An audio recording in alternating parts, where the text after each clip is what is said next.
Kementerian Kesehatan Republik Indonesia merilis hasil surveillance kualitas air minum rumah tangga di Indonesia.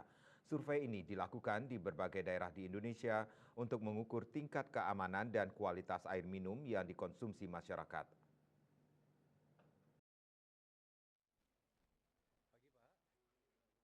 Kementerian Kesehatan Republik Indonesia merilis hasil surveillance kualitas air minum rumah tangga di Indonesia.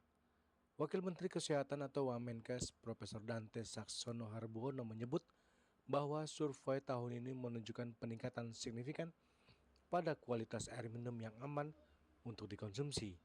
Namun ia juga mengungkapkan adanya tantangan besar, terutama terkait penggunaan air isi ulang di masyarakat.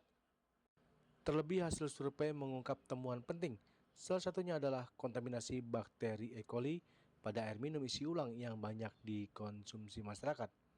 Wamenkes mengingatkan bahwa air yang tercemar dapat menjadi ancaman serius bagi kesehatan masyarakat.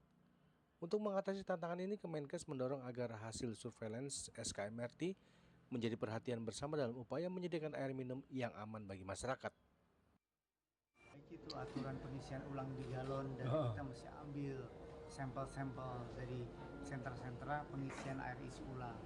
Karena ternyata tidak cuma E. coli atau bakteri saja, tetapi materi endapan yang ada di air isi galon ternyata lebih besar daripada yang ada di PDAM.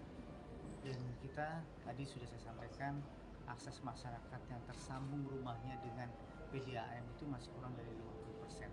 Saya masyarakat nggak punya pilihan, mereka harus mengisi ulang lewat air minumnya lewat hasil air isi ulang.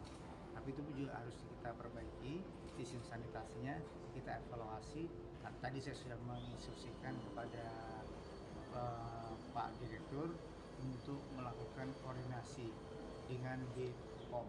Dengan BPOM, nanti BPOM yang akan menilai dan memberikan surat izin edar bagi isi ulang tersebut supaya masyarakat bisa terjamin kesehatan dan kualitas air tersebut.